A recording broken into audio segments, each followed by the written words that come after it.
Hello children, welcome to the channel H2O, the A to Z of Chemistry. हम पढ़ रहे हैं CBSE class 7th का chapter acid basis and salts और आज हम पढ़ने वाले हैं द न्यूट्रलाइजेशन रिएक्शन।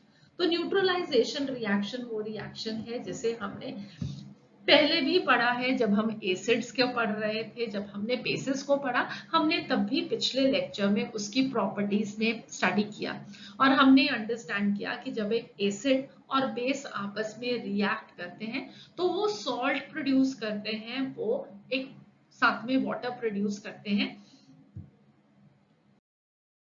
सो एक न्यूट्रलाइजेशन रिएक्शन को हम कैसे डिफाइन करते हैं? This is a reaction between N acid and a base giving salt and water, right. तो एसिड और बेस आपस में मिलके जब रिएक्ट करेंगे तो सॉल्ट और वाटर बनेगा और हम इसको न्यूट्रलाइजेशन रिएक्शन क्यों कहते हैं वो आप समझ सकते हो with the help of an activity या with the help of an experiment.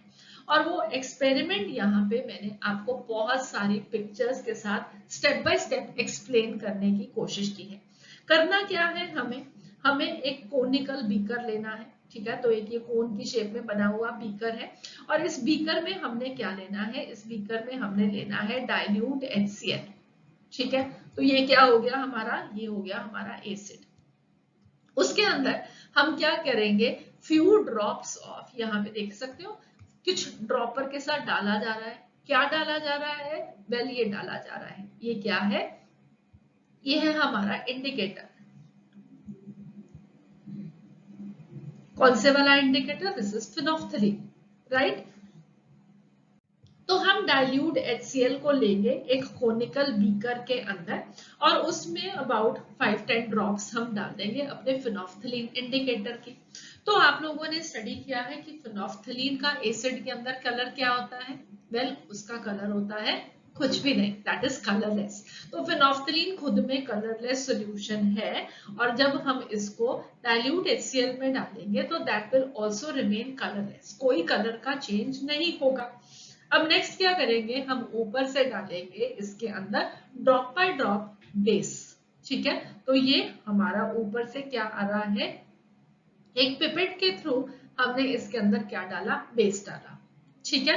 तो बेस क्या डाल सकते हैं, फॉर एग्जांपल हम यहाँ पे इसके अंदर डालते हैं डाइल्यूट NaOH, ओके।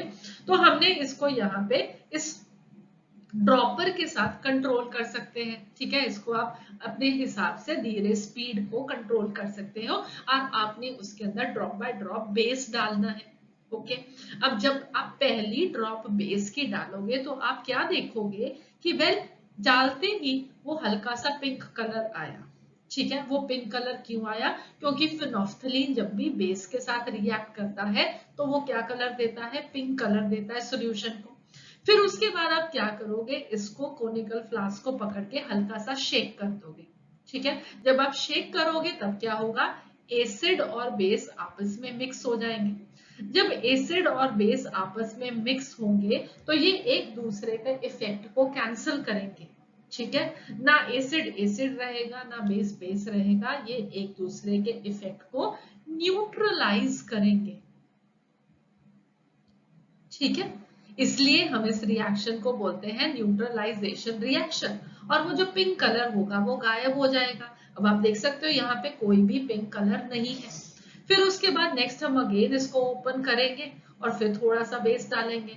जब हम डालेंगे पहले फिर से पिंक कलर आएगा, फिर अब आप उसको शेक करोगे वो पिंक कलर फिर से गायब हो जाएगा। This will go on for some time, ठीक है, डिपेंडिंग अपॉन कि आपने कितने एसिड की अमाउंट ली है उसके हिसाब से आपको बेस डालना पड़ेगा। तब तक आपको डालना पड़ेगा जब तक एसिड उसके अंदर है, ठीक है। बेस से ज्यादा जब तक एसिड है तब तक आपको उसमें बेस डालना पड़ेगा। पहले पिंक कलर आएगा, आप उसको शेक करोगे वो पिंक कलर गायब हो जाएगा। फिर एक ऐसा टाइम आएगा कि जब आप बेस की एक ड्रॉप डालोगे तो वो सारे का सारा जो सॉल्यूशन है वो पिंक कलर का हो जाएगा। आप इसको शेक करोगे वो पिंक कलर गायब नहीं होगा। इसका मतलब है कि इस पॉइंट पे आके एक्स्ट्रा बेस हो गया हमारे सॉल्यूशन के अंदर, इसीलिए वो फिनोफ्थलीन इंडिकेटर ने पिंक कलर दिया, ठीक है। मगर इस एक ड्रॉप को डालने से पहले क्या था, वेल एसिड को कंप्लीटली बेस ने न्यूट्रलाइज कर दिया। ठीक है, तो एसिड और बेस आपस में एक दूसरे को न्यूट्रलाइज करते हैं और वो प्रोड्यूस क्या करेंगे, वो प्रोड्यूस करेंगे एक सॉल्ट और साथ में वाटर। ठीक है, और हम इस रिएक्शन को क्या बोलेंगे, हम इस रिएक्शन को बोलेंगे न्यूट्रलाइजेशन रिएक्शन। तो हमारे इस एक्सपेरिमेंट से हमने क्या कंक्लूजन्स को ड्रॉ किया? वेल, हमने सीखा कि जब हम एक एसिडिक सॉल्यूशन को एक बेसिक सॉल्यूशन के साथ मिक्स करते हैं तो दोनों सॉल्यूशंस एक दूसरे के इफेक्ट को न्यूट्रलाइज कर देते हैं। एसिड और बेस सॉल्यूशन को जब हम एक सूटेबल अमाउंट में मिक्स करेंगे तो then the acidic nature of the acid and the basic nature of the base, both of them, they are going to be destroyed and the resulting solution is going to be neither acidic nor basic. It will be a neutral solution. ठीक है, So in the neutralization reaction एक और चीज बहुत important है कि अगर अब आप जब इसका एसिड बेस रिएक्शन करा रहे हो, अगर आप इस कोनिकल फ्लास्क को उठाकर देखोगे, टच करके देखोगे तो वो हीटेड अप होगा। अगर आपने पहले स्टेज में उसको टच किया था तो वो गर्म नहीं था। ठीक है, मगर अब यहाँ पे जब आप उसको टच करोगे तो that is going to be hot. Right, why it is going to be hot? It is going to be hot क्योंकि न्यूट्रलाइजेशन रिएक्शन में बहुत सारी हीट प्रोड्यूस होती है, या कह सकते हो बहुत सारी हीट इवॉल्व होती है। Right, and this evolve heat, this raises the temperature of the reaction mixture. और ऐसी रिएक्शन जिसके अंदर हीट प्रोड्यूस होती है या इवॉल्व होती है उसको हम बोलते हैं एक्सोथर्मिक रिएक्शन। आप ये भी याद कर सकते हो। ठीक है, इसको हम बोलते हैं एक्सोथर्मिक रिएक्शन। जिस रिएक्शन के अंदर हमें हीट देनी पड़ती है उसे हम बोलते हैं एंडोथर्मिक रिएक्शन। उसका भी एक एग्जांपल बताऊं। हमने सीखा था कि कैल्शियम कार्बोनेट को जब हम हीट करते हैं तो वो प्रोड्यूस करता है calcium oxide plus water. Right, और कैल्शियम ऑक्साइड क्या होता है, दिस इज अ बेस। तो हमने जब बेसिस की प्रिपरेशन की थी तब हमने ये सीखा था कि कार्बोनेट्स को हीट करने पे वो अपने ऑक्साइड्स देते हैं और मेटल के जो ऑक्साइड्स होते हैं वो बेसिक होते हैं। राइट, अब यहाँ पे हमने क्या किया, ये जो ट्राइंगल है ये रिप्रेजेंट क्या कर रहा है कि हमने इस कैल्शियम कार्बोनेट को हीट किया है। तो जहां पे आपको किसी सब्सटेंस को हीट करना पड़े उसको रिएक्ट करवाने के लिए या उससे नए प्रोडक्ट्स को फॉर्म करने के लिए, ऐसी रिएक्शन को हम बोलते हैं एंडोथर्मिक रिएक्शन। ठीक है, सो ये आपके लिए एक एक्स्ट्रा नॉलेज है जो कि आपको ओलंपियाड जैसी जगहों पे हमेशा हेल्प करता है। ठीक है, सो एक्सोथर्मिक रिएक्शन जहां पे हीट प्रोड्यूस होती है और एंडोथर्मिक रिएक्शन जहां पे हीट हमें देनी पड़े किसी सब्सटेंस को रिएक्शन करवाने के लिए। ठीक है, तो न्यूट्रलाइजेशन रिएक्शन के कुछ एग्जांपल्स देख लेते हैं जो कि हम ऑलरेडी पहले भी सीख चुके हैं जब हमने एसिड्स के अंदर न्यूट्रलाइजेशन को पढ़ा या हमने जब बेसिस के अंदर न्यूट्रलाइजेशन रिएक्शन को स्टडी किया। सो एक रिवीजन हो जाएगा हमारा। HCl और NaOH अभी आपने देखा, हमने एक्सपेरिमेंट में भी रिएक्ट करवाया था। तो HCl और NaOH रिएक्ट करके क्या फॉर्म करते हैं, NaCl प्लस वाटर। ठीक है, HCl is hydrochloric acid, NaOH is sodium hydroxide, react करके फॉर्म करेंगे सोडियम क्लोराइड प्लस वाटर। उसके बाद आया HCl और कैल्शियम हाइड्रोक्साइड, दोनों रिएक्ट करके फॉर्म करेंगे calcium chloride plus water. H2SO4 or KOH, both of them they will be reacting to produce K2SO4 plus water. H2SO4 is sulfuric acid, KOH is potassium hydroxide and K2SO4 is potassium sulfate. H2SO4 plus calcium oxide is going to be forming calcium sulfate plus water.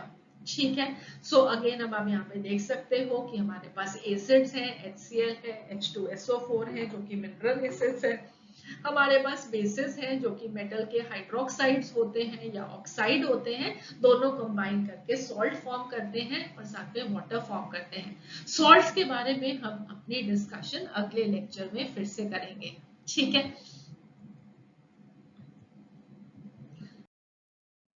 अब next आपको क्या सीखना है, well हमें सीखना है इन reactions को balance करना, न्यूट्रलाइजेशन रिएक्शंस को बैलेंस करना। इसका मीनिंग क्या है पहले हम आपको वो समझाते हैं। राइट। तो न्यूट्रलाइजेशन रिएक्शन, पहले मैं आपको एक एग्जांपल यहाँ पे दिखाती हूँ। इस एग्जांपल को अंडरस्टैंड करो कि ये एक इक्वेशन है, ठीक है। अब इस इक्वेशन के अंदर क्या होता है, एक ये एरो है, राइट, और एरो से लेफ्ट हैंड साइड है, ये लेफ्ट हैंड साइड है, ये राइट हैंड साइड है। जो लेफ्ट हैंड साइड होती है एरो से पहले, वो क्या होते हैं, वो होते हैं हमारे रिएक्टेंट। रिएक्टेंट मतलब जिन चीजों के बीच में हम रिएक्शन करवा रहे हैं, ठीक है। और एरो के राइट हैंड साइड पे क्या होता है, when we have the products, ठीक है। तो जो हमने रिएक्टेंट्स को रिएक्ट कराया, उस रिएक्शन होने के बाद क्या बना, उसको हम बोलते हैं प्रोडक्ट।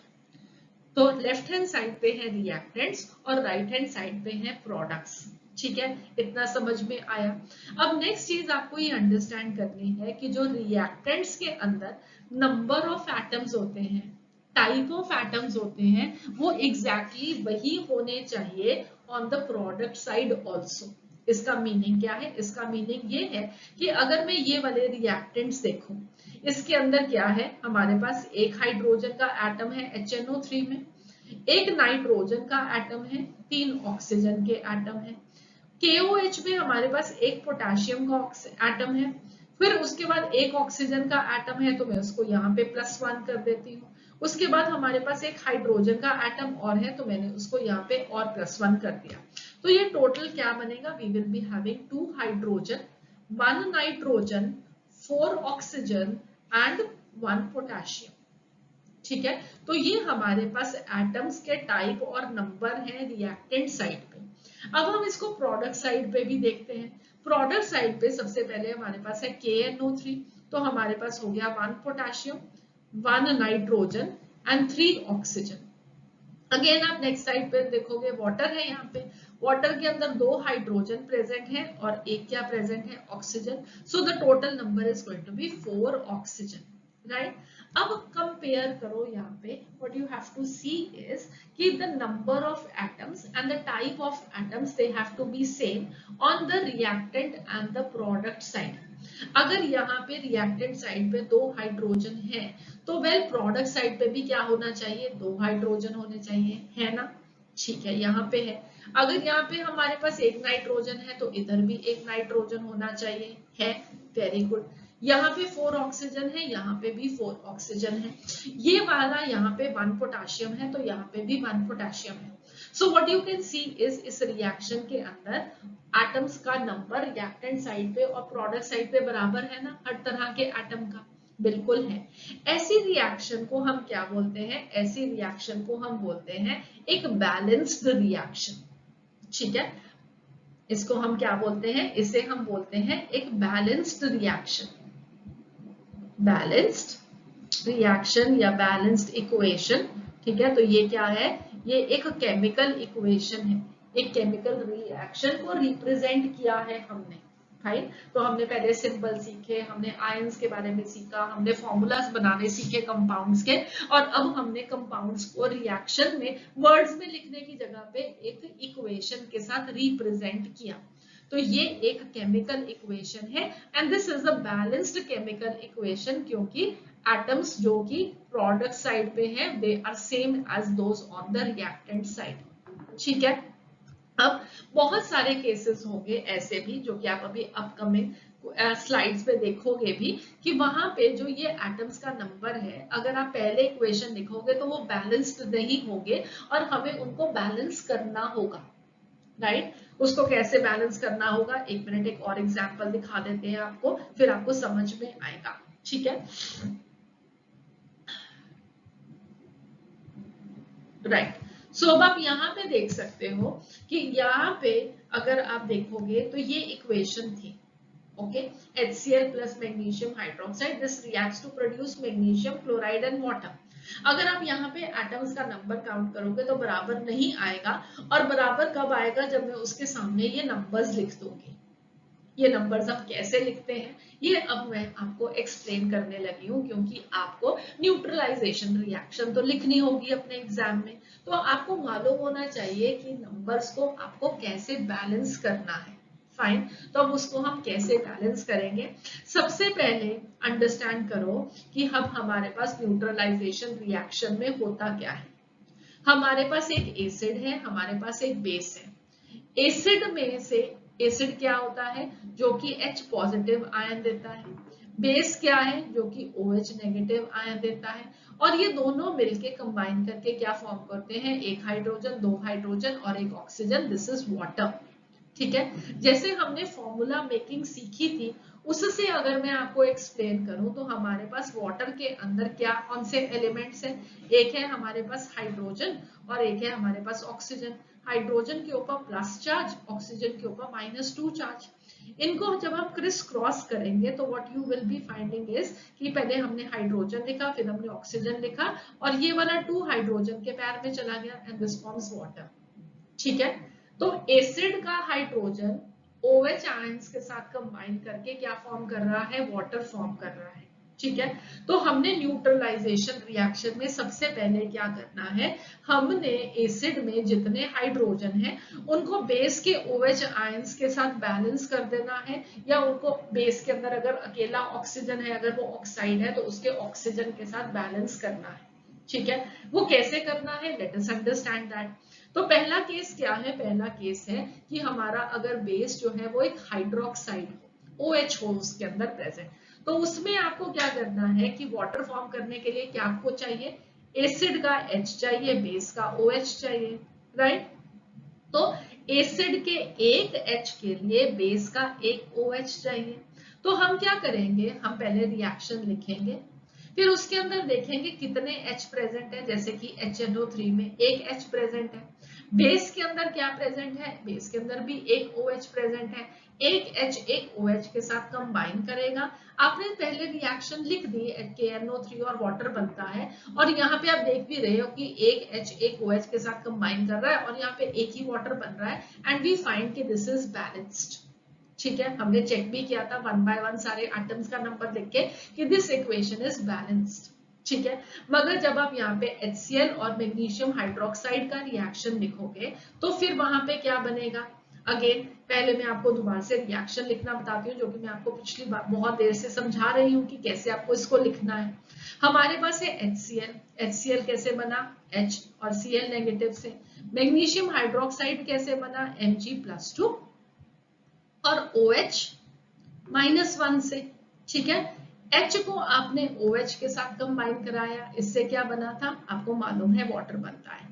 ठीक है, और Mg और Cl से क्या बनेगा? Mg+2 है और Cl -1 है। क्रिस क्रॉस करके लिखा MgCl2 बनेगा। तो पहली बात ये है कि पहले तो आपने देखा कि कौन सा एसिड है, कौन सा बेस है, और आपने उनको कंबाइन करके प्रोडक्ट लिख दिया। फिर उसके बाद नेक्स्ट स्टेप आता है कि आपको काउंट करना है कि HCl में कितने H प्रेजेंट है? एक H प्रेजेंट है। मैग्नीशियम हाइड्रोक्साइड में कितने OH प्रेजेंट है? 2 OH प्रेजेंट है। ठीक है, तो यहाँ पे अब एक H और 2 OH है, मगर 2 OH से सारे के सारे OH को यूज करने के लिए, न्यूट्रलाइज करने के लिए आपको कितने H चाहिए? आपको तो 2 H चाहिए, राइट? तो आपको क्या करना पड़ेगा? इसको 2 से मल्टीप्लाई करने पड़ेगा, तभी 2 H आएंगे।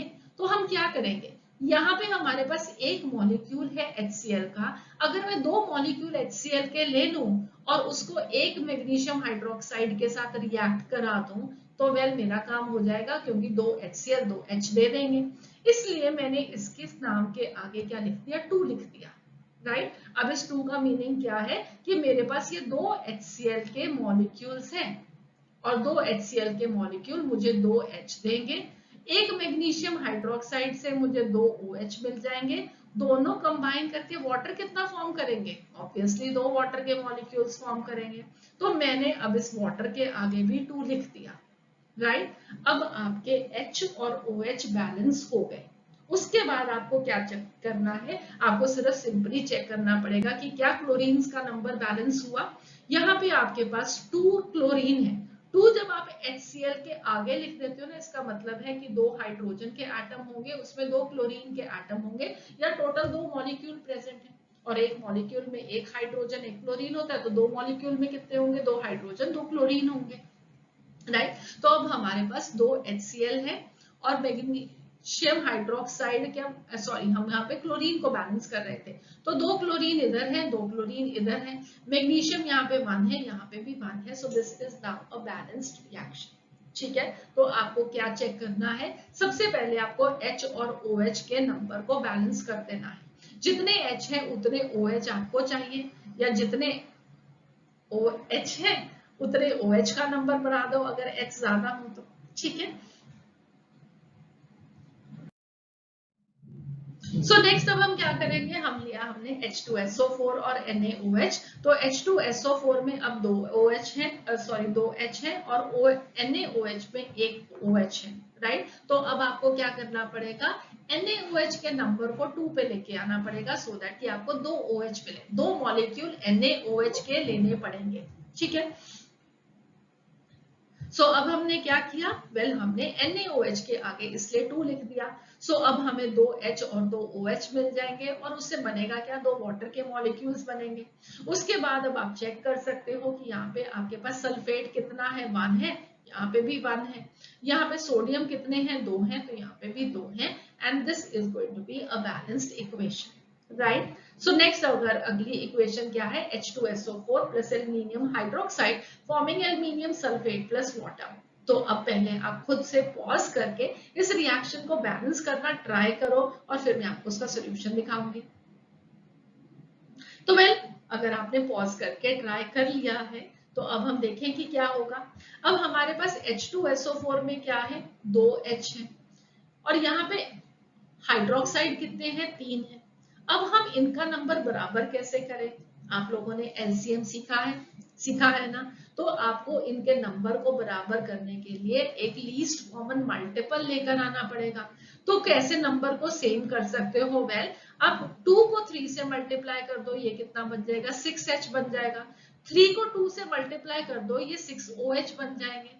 तो अब ये 6H और 6OH कंबाइन कर सकते हैं, और कंबाइन करके वाटर कितना फॉर्म करेंगे, ऑब्वियसली 6H2O फॉर्म कर देंगे।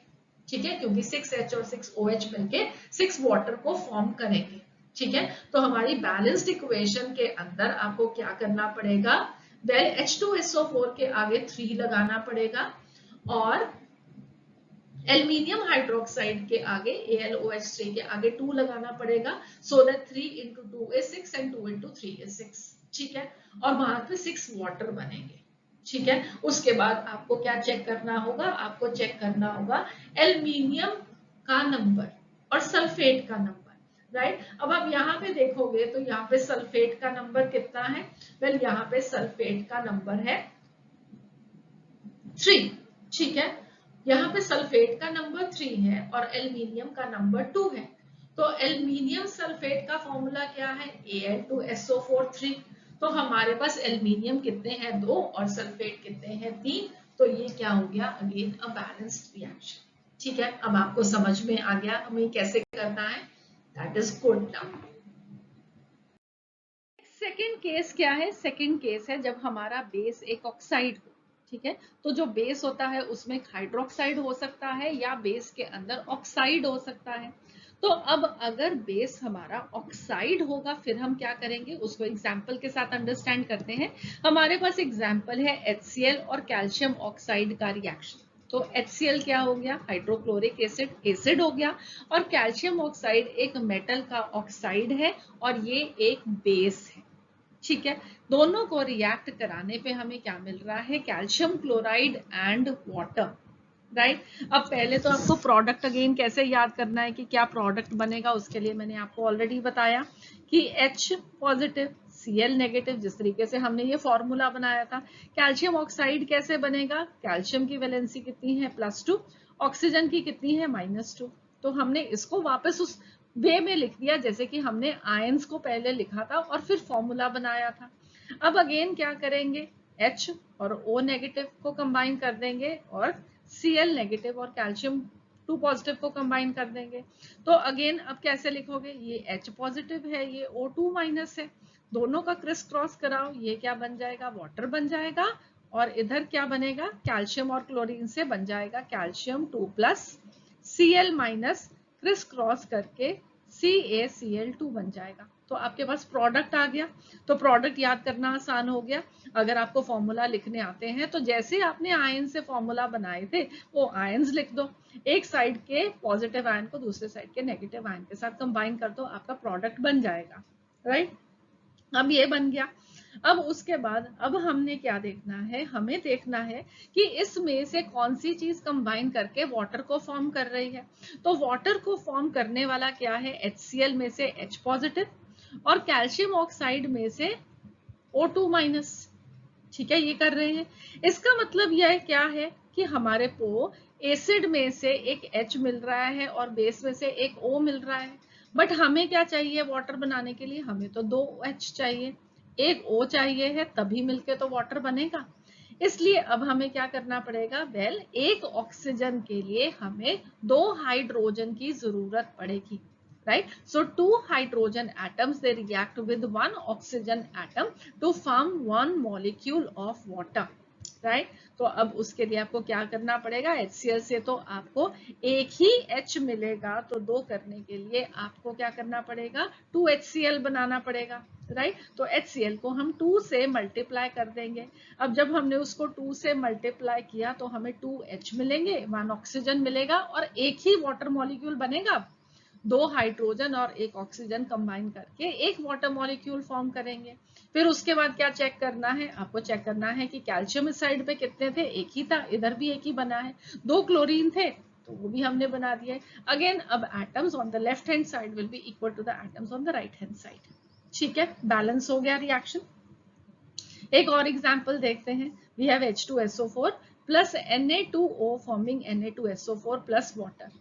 ठीक है, अब आप यहाँ पे क्या देख सकते हो, अगेन आप देखोगे कि यहाँ पे क्या बनेगा, हमारे पास 2H है, यहाँ पे क्या है, हमारे पास एक ऑक्सीजन है, 2H और एक O कंबाइन करके एक वाटर फॉर्म कर देंगे। उसके बाद आपके पास क्या बनेगा, 2 Na बनेंगे, Na2SO4 बन जाएगा और आपकी ये रिएक्शन ऑलरेडी बैलेंस्ड है। ठीक है, समझ में आ गया, very good. Right, so we have 2H from H2SO4 and 1 O from Na2O coming and forming 1 water. So this reaction is already balanced.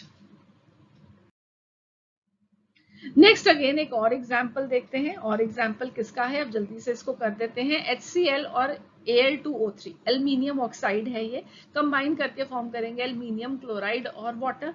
HCl से हमें एक H मिलेगा और Al2O3 से हमें 3 ऑक्सीजन मिलेंगे।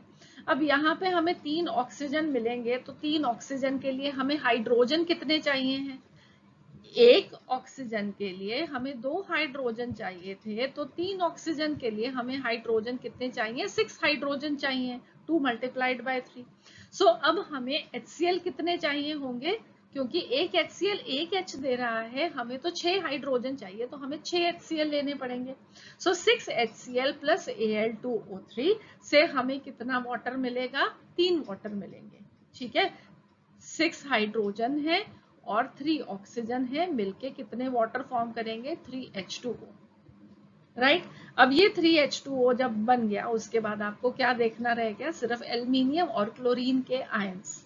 ठीक है, अब एल्यूमिनियम के आयंस देखोगे तो यहाँ पे Al2 है, 2 एल्यूमिनियम के आयंस है, मगर एल्यूमिनियम क्लोराइड में क्या है, वेल एल्यूमिनियम क्लोराइड में हमारे पास एक ही एल्यूमिनियम का आयन था, तो हमें इसका नंबर भी डबल करना पड़ेगा। इधर नंबर डबल करोगे तो ये 2 एल्यूमिनियम सेटिस्फाई हो जाएंगे। अब आप क्लोरीन को चेक करोगे तो क्लोरीन इधर HCl में 6 है और 2 into 3 क्लोरीन ये भी 6 हो जाएंगे। ठीक है, तो आपने जो नंबर पहले लिखा है before the name of the compound, उसे हम क्या बोलते हैं, स्टोशियोमेट्रिक कोफिशिएंट। ना भी नाम याद करो, कुछ भी नहीं होगा, अभी इस क्लास के लिए बहुत है, बहुत सारी चीजें मैम आपको ऑलरेडी सिखा रही है, बट जस्ट रिमेंबर कि ये जो नंबर हमने आगे लिखा है उसको आपको जितने भी यहाँ पे एटम्स का नंबर है उससे मल्टीप्लाई करना है, तो आपके टोटल नंबर ऑफ एटम्स बनेंगे। राइट, सो 2AlCl3 मीन्स कि यहाँ पे 2 एल्यूमिनियम के एटम है और क्लोरीन के कितने हैं, 3 into 2 that is 6. Fine, I hope this is clear. Okay. तो होप अब आप कोई भी तरह की न्यूट्रलाइजेशन रिएक्शन को खुद से लिख पाओगे और उसको बैलेंस भी कर पाओगे। और नेक्स्ट टॉपिक अब हमें क्या पढ़ना है, हमें पढ़ना है importance of neutralisation reactions in daily life. Neutralisation reaction हमारे आसपास कहाँ हो रही है? वेल हमारे आसपास क्या, ये तो हमारे अपने बॉडी में भी होती है। कैसे? Let us understand this now. So neutralization reactions, they occur in our day-to-day life. Many examples like the tooth care, okay, indigestion, cleaning, washing, treatment of poisonous stings, etc. They are all based upon the acid-basis reaction, that is the neutralization reaction. तो इनको थोड़ा सा और detail में समझाती हूँ आपको। सबसे पहले हम बात करते हैं इंडाइजेशन की। इंडाइजेशन क्या होता है? में हमारे स्टमक की वॉल के अंदर प्रोड्यूस होता है गैस्ट्रिक जूस और साथ में उसमें प्रोड्यूस होता है हाइड्रोक्लोरिक एसिड, ठीक है, थोड़ी सी अमाउंट का एसिड और साथ में गैस्ट्रिक जूस। ये गैस्ट्रिक जूस तभी काम करता है जब HCl प्रेजेंट हो। मगर अगर हम बहुत ज़्यादा कोई स्पाइसी खाना खा लेते हैं, जैसे कि चाइनीज़ खाने में बहुत ज़्यादा स्पाइसेस डलते हैं, या हमारे अपने बेसिक नॉर्मल कुकिंग में भी हम कोई पकौड़े खा लेते हैं या कुछ मिर्च मसाले बहुत ज़्यादा खाते हैं, तो उस केस में प्लस जब हम बहुत ज़्यादा टेंशन करते हैं, ठीक है, तो टेंशन नहीं करनी चाहिए, अपनी जिंदगी को बड़े मजे से जीना चाहिए, अपनी एंजॉय करना चाहिए लाइफ को, टेंशन तो बिल्कुल भी नहीं करनी चाहिए और मिर्च मसाले थोड़े कम खाने चाहिए। अगर मगर हम ऐसा करते हैं, ज्यादा स्पाइसी खाना खाते हैं या बहुत ज्यादा स्ट्रेस करते हैं, तो वेल हमारी जो स्टमक की वॉल होती है ना, वो बहुत ज्यादा हाइड्रोक्लोरिक एसिड को बनाती है। ओके, अब जब वो हाइड्रोक्लोरिक एसिड को बनाती है, तो हाइड्रोक्लोरिक एसिड तो आपको मालूम है अच्छा तो होता नहीं है, करोसिव होता है ना, तो वो हमारी स्टमक के अंदर क्या करता है, एसिडिटी कॉज करता है। आप लोगों ने पढ़ा होगा कहीं पे या बहुत बारी सुना होगा या खुद भी कभी फील किया होगा कि जब आप कहीं पे शादी वगैरह पे जाके आते हैं, खूब सारा मिर्च मसाले वाला खाना खाए आते हैं, तो रात को बहुत ज्यादा एसिडिटी फील होती है, ठीक है, उससे खट्टे खट्टे डकार आते हैं, कई बारी वॉमिटिंग आती है, कई बारी आपको ऐसे लगता है कि जैसे कुछ गले में अच्छा सा फीलिंग नहीं आ रही है, बहुत अनकंफर्टेबल सी फीलिंग होती है, पेट भी दर्द होता है, तो एटसेट्रा एटसेट्रा, ठीक है। तो उसका रीजन क्या है? उसका रीजन है ये excess amount of hydrochloric acid जो कि हमारी स्टमक में रिलीज हो रहा है, और इस कंडीशन को हम बोलते हैं इनडाइजेशन, ठीक है। हमारा जो खाना है वो डाइजेस्ट नहीं हो पा रहा, क्यों? क्योंकि हमारे बॉडी में, हमारे स्टमक में बहुत ज्यादा HCl प्रोड्यूस हो रहा है, ठीक है। इसको क्या बोलते हैं? इसे हम बोलते हैं इनडाइजेशन। अब इस इनडाइजेशन को ठीक कैसे किया जाए? तो वेल इस इनडाइजेशन को ठीक करने का एक तरीका है कि हम बेसिस ले लें। हमें पता है कि हमारे स्टमक के अंदर एसिड प्रोड्यूस हो रहा है, तो हमने न्यूट्रलाइजेशन रिएक्शंस को पढ़ा है कि जो बेस होता है वो एसिड को न्यूट्रलाइज कर देगा। तो हम क्या करते हैं, हम कुछ बेसिस ले लेते हैं और इनको हम बोलते हैं antacids, opposite to the acids. For example we have milk of magnesia, जिसकी पिक्चर मैंने आपको यूज इसमें सबसे पहले भी दिखाई थी, है ना। तो ये क्या है? ये है एक एंट एसिड, नॉर्मल नाम यहाँ पे एक गैसोजल दिया हुआ है, मार्केट में आपको डाइजीन के नाम से भी मिलता है और बहुत सारे अदर नेम से भी मिलता है। और इसके अंदर क्या प्रेजेंट होता है? एक बेस प्रेजेंट होता है, that is milk of magnesia. Milk of magnesia में क्या प्रेजेंट होता है? वेल मैग्नीशियम हाइड्रोक्साइड प्रेजेंट होता है, जो कि हमारे स्टमक की एसिडिटी को न्यूट्रलाइज करेगा। तो हमारे स्टमक में है एसिड, हमने ऊपर से पिया क्या? हमने पिया उसमें बेस, तो एसिड और बेस ने रिएक्ट करके फॉर्म किया सॉल्ट एंड वाटर, तो जो एसिड का इफेक्ट था वो न्यूट्रलाइज हो जाएगा, and this will give relief to the person suffering from indigestion. ठीक है, समझ में आया आप लोगों को कि indigestion excess of hydrochloric acid से होता है, और उसके इफेक्ट को न्यूट्रलाइज करने के लिए हमने मिल्क ऑफ मैग्नीशिया या मैग्नीशियम हाइड्रोक्साइड को पिया, और एसिड और बेस का न्यूट्रलाइजेशन हो गया, और हमारे स्टमक में जो एसिडिटी हो रही थी उसकी वजह से जितनी भी तंगी हो रही थी वो सब ठीक हो जाएगी। ठीक है, चलो अब नेक्स्ट देखते हैं। सो नेक्स्ट अब हम डिस्कस करते हैं second application, that is soil treatment. अब प्लांट्स जो होते हैं उनको एक प्रॉपर सॉइल कंडीशन चाहिए होती है, so that they can grow well. अब अगर सॉइल ज्यादा एसिडिक होगा या ज्यादा बेसिक होगा तो उससे सॉइल की जो फर्टिलिटी है वो कम हो जाएगी, प्लांट्स की ग्रोथ अच्छे से नहीं होगी। तो हम उसके लिए क्या कर सकते हैं, वेल यहाँ पे अगेन हमारा न्यूट्रलाइजेशन रिएक्शन काम आने वाला है। अगर सपोजिटली हम सॉइल के अंदर एक्स्ट्रा फर्टिलाइजर्स डाल देते हैं तो वो जो सॉइल को होते हैं एसिडिक बनाते हैं। केमिकल फर्टिलाइजर्स क्या करते हैं, excess of chemical fertilisers this is going to make the soil acidic.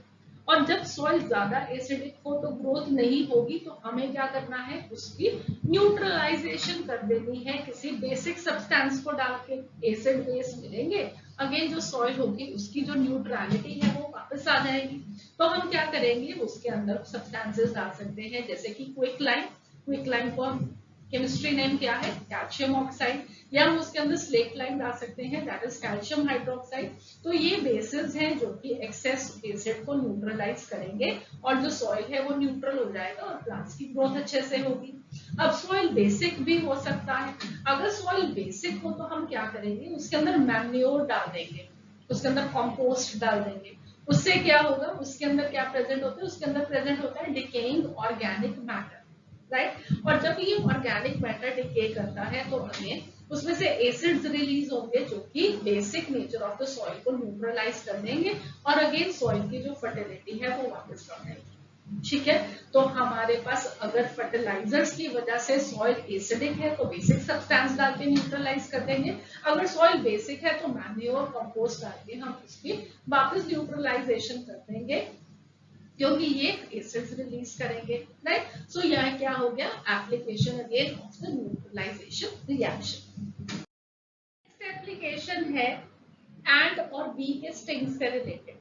अब एंट ये वाली इमेज में आप देख सकते हो और बीज को आप यहाँ पे इस इमेज में देख सकते हो, ठीक है। अब अगर हमें कभी कोई चींटी काट ले या हमें एक मधुमक्खी काट ले तो हम क्या करेंगे, वह एकदम से बहुत ज्यादा दर्द होती है, तो आप लोगों को मालूम होगा। अगर आपके अगर नहीं भी काटा है तो भी आपको मालूम होगा, क्योंकि आपने किसी से सुना जरूर होगा, ठीक है, कि मधुमक्खी अगर काट जाए तो बहुत दर्द होता है, चींटी काट जाए तो बहुत दर्द होता है। तो वो दर्द क्यों होता है, पहले ये अंडरस्टैंड करो। वो दर्द इसलिए होता है क्योंकि जो स्टिंग होता है एंट का और बी का, उसके अंदर एसिड प्रेजेंट होता है, दैट इज फॉर्मिक एसिड। जब ये इंसेक्ट्स काटते हैं हमें या स्टिंग करते हैं तो ये फॉर्मिक एसिड को हमारी स्किन के अंदर रिलीज करते हैं and this causes painful burning and swelling, ठीक है। अब ये क्या रिलीज कर रहे हैं, ये एसिड रिलीज कर रहे हैं। तो एसिड को न्यूट्रलाइज कौन कर सकता है, बेस कर सकता है। तो हम क्या करते हैं, इसके इफेक्ट को कम करने के लिए, न्यूट्रलाइज करने के लिए हम अपनी स्किन के ऊपर एक माइल्ड सा बेस को रब करते हैं, जैसे कि बेकिंग सोडा, सोडियम बाइकार्बोनेट डाल सकते हैं, कैलामाइन लोशन, जिंक कार्बोनेट है वो रब कर सकते हैं। और उसको रब करने से एसिड बेस न्यूट्रलाइज हो जाएगा और जो पेन है, स्वेलिंग है वो कम होगी, हमें रिलीफ मिलेगा उससे, ठीक है। आई होप आप लोगों को समझ में आया ये कि जो बीज है, एंड्स है, उनकी स्टिंग में एसिड प्रेजेंट है जिससे हमें पेन होता है, स्वेलिंग होती है और हम उसे न्यूट्रलाइज कर रहे हैं एक माइल्ड बेस के साथ। स्ट्रॉन्ग बेस के साथ नहीं करेंगे क्योंकि स्ट्रॉन्ग बेस तो हमारी स्किन पे खुद से करोसिव होता है, आप इसके ऊपर सोडियम हाइड्रोक्साइड नहीं रब कर सकते। आपको एक वीक बेस को रब करना पड़ेगा, जैसे कि आप बेकिंग सोडा सबके घर में मिल जाता है, सबके मम्मा लोगों को मालूम होता है, तो आप उनसे लेकर उसको रब कर सकते हैं, ठीक है। अब दूसरी तरफ एक इम्पॉर्टेंट चीज है, एक वैस्प का स्टिंग। अब वैस्प क्या होता है, थोड़ा सा भाई बहन ही है इनका, तो इस तरीके से वैस्प दिखता है। तो जो वैस्प होता है उसकी जो स्टिंग होती है ना, वो अल्कलाइन होती है। तो वहां पे अगर आप उसके ऊपर बेकिंग सोडा रब करोगे तो कोई इफेक्टफुल नहीं होगा, क्योंकि वो क्या है, वो अल्कलाइन है। तो उसके लिए हमें उस पर क्या रब करना पड़ेगा, एसिड रब करना पड़ेगा, सो दैट कि हम उसके इफेक्ट को कम कर सकें। तो उसको रब करने के लिए जरूरत आपकी किसकी पड़ेगी, विनेगर की। अगेन घर में मिल जाता है सबके, तो vinegar that is acetic acid, वो हम लगाते हैं वैस्प के स्टिंग पे, जबकि फॉर्मिक एसिड की वजह से एंट और बी का स्टिंग पेनफुल होता है, इसलिए वहां पे आप रब करोगे बेकिंग सोडा, ठीक है। आई होप आप लोगों को समझ में आया। नेक्स्ट उसके बाद एक और एग्जाम्पल है हमारे पास फैक्ट्री के बेसिस।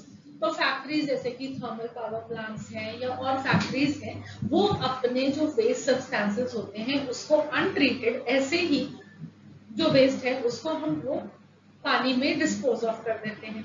अब ये जो वेस्ट सब्सटेंसेस फैक्ट्रीज डिस्चार्ज करती हैं, कई बार उनके अंदर एसिड्स प्रेजेंट होते हैं, और अगर इनको ऐसे ही अनट्रीटेड पानी में छोड़ दिया जाए तो आप अंडरस्टैंड करो कि अगर आपको वो पानी पीना पड़े तो आप क्या वो पी सकते हो? वो आपके पानी आपके लिए कितना हार्मफुल है। बिल्कुल वैसे ही जो पानी में प्रेजेंट ऑर्गेनिजम्स हैं, जैसे कि फिश है और एक्वेटिक प्लांट्स हैं, एनिमल्स हैं, ये उनके लिए भी नुकसानदायक होगा, वो उसकी डेथ कॉज कर सकते हैं। तो इसको प्रिवेंट करने के लिए फैक्ट्री के वेस्ट को चाहिए है कि जो भी फैक्ट्रीज हैं उन लोगों को चाहिए है कि वो अपने वेस्ट को डिस्चार्ज करने से पहले उनको बेसिक सब्सटेंसेस के साथ ट्रीट करके न्यूट्रलाइज करें उन एसिड्स को, and then they discharge that into the water bodies. तो कल आप लोग भी बड़े होंगे, आप लोग भी इन फैक्ट्रीज को रन करते हो सकते हैं, तो प्लीज डू रिमेम्बर कि अपने नेचर का ध्यान रखिए, नहीं तो हम सब खत्म हो जाएंगे। समझ में आ रही है आप लोगों की? Please take care of your environment. Next एक और एग्जांपल देखते हैं, बहुत इंपॉर्टेंट एग्जांपल जिसके बारे में आज आप अच्छे से समझोगे कि टूथ केयर। टूथ केयर में न्यूट्रलाइजेशन रिएक्शन कहां से आई? ठीक है, आप लोगों ने बहुत बार सुना होगा कि आपके पेरेंट्स आपको बार बार बोलते हैं मीठा ज्यादा नहीं खाना चाहिए, खाना खाने के बाद ब्रश करना चाहिए। तो ये सब बिल्कुल सही है। क्यों सही है? आप लोगों को मीठा कम खाना चाहिए, आपको हर खाना खाने के बाद ब्रश करना चाहिए, सोने से पहले आपको ब्रश करके सोना चाहिए। क्यों?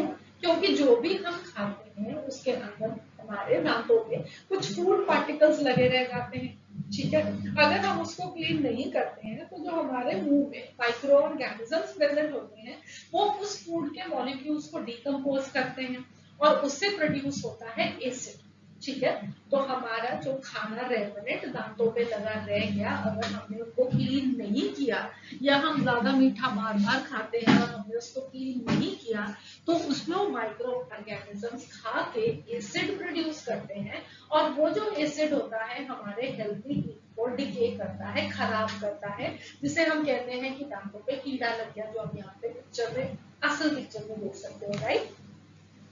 सो हमारे दांतों को कीड़ा ना लगे, हमारे टूथ में केरीज ना हो, हमें अपने दांतों को प्रोटेक्ट करना होता है, इसलिए हमें रेगुलरली ब्रशिंग करनी चाहिए।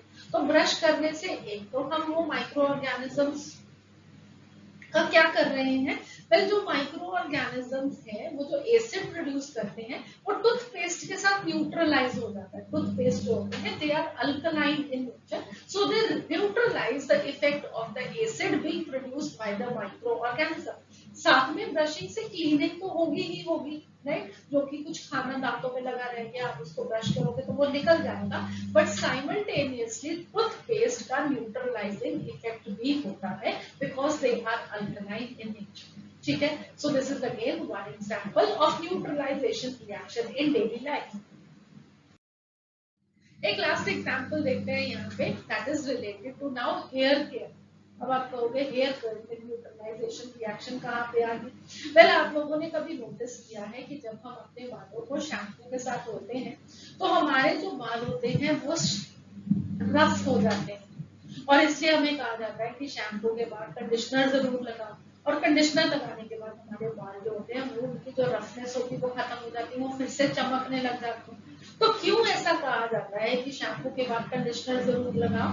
वेल उसका रीजन ये है कि जब हम शैम्पू करते हैं हमारे बाल जो होते हैं वो इस तरीके से रफ हो जाते हैं, पहले वो स्मूथ सॉफ्ट सॉफ्ट बैठे हुए होते हैं और बाद में वो रफ होके खड़े हो जाते हैं, वो बहुत सिल्की नहीं रहते हैं। मगर जैसे ही हम कंडीशनर लगाते हैं वो फिर से सॉफ्ट होके ऐसे सॉफ्टनेस उनकी वापस आ जाती है। तो उसका रीजन ये है कि जो हमारे शैम्पूज होते हैं they are basic in nature, ठीक है, और जो कंडीशनर होते हैं वो एसिडिक इन नेचर होते हैं। तो शैम्पू को हम यूज करते हैं अपने डर्ट को बालों में से निकालने के लिए, बट उससे रफनेस आ जाती है। वो रफनेस को खत्म करने के लिए, शैम्पूज की बेसिसिटी को खत्म करने के लिए हम कंडीशनर यूज करते हैं which is acidic in nature. ठीक है, so this is again one more example that we have for the neutralization reaction. So finally we will be finishing आज हमारा ये बेसिस से रिलेटेड लास्ट लेक्चर है। Next lecture से हम salts को डिस्कस करेंगे। तो let us just quickly put down the uses of the basis. सबसे पहले हमारे पास सोडियम हाइड्रोक्साइड। तो सोडियम हाइड्रोक्साइड का कॉमन नेम क्या है? Caustic soda. और उसका हम यूज कहाँ पे करते हैं? सोप मेकिंग में यूज करते हैं। मैन्युफैक्चरिंग ऑफ रेयन है, डाइज है, उसके लिए हम यूज करते हैं। पोटेशियम हाइड्रोक्साइड का कॉमन नेम कॉस्टिक पोटाश है, इसको भी हम सोप मेकिंग में यूज करते हैं। Ammonium hydroxide window pane cleaner, आपको पहले मैंने स्टार्ट में दिखाया था, गुड कॉलिंग है और है, ठीक है। तो ब्लू कलर का सोल्यूशन जिससे हम विंडोज को साफ करते हैं, so that contains the base ammonium hydroxide. It is also used for manufacturing of fertilisers, dyes etcetera. Calcium hydroxide lime water बोलते हैं और इसको हम white washing of the buildings के लिए यूज करते हैं। Magnesium hydroxide milk of magnesia है, जिसे हम एंड एसिड की तरह यूज करते हैं। So that would be all for this lecture. अगले लेक्चर में हम फिर से मिलेंगे और हम अब एसिड्स को पढ़ चुके हैं, बेसिस को पढ़ चुके हैं और अगली बारी है salts. So we will be meeting again for the next lecture now on salts. I hope आप लोगों को ये लेक्चर्स अच्छे लग रहे हैं। बहुत ही डिटेल में हमने आपकी बहुत ही अच्छी प्रिपरेशन के लिए एक स्ट्रॉन्ग साइंस फाउंडेशन बनाने के लिए ये लेक्चर्स पोस्ट किए हैं। तो अभी तक अगर आपने हमारे चैनल को सब्सक्राइब नहीं किया तो please do that. Also do click on the like link and do share it with your friends. So see you again. Have a nice day and we will be talking the next lecture about salt.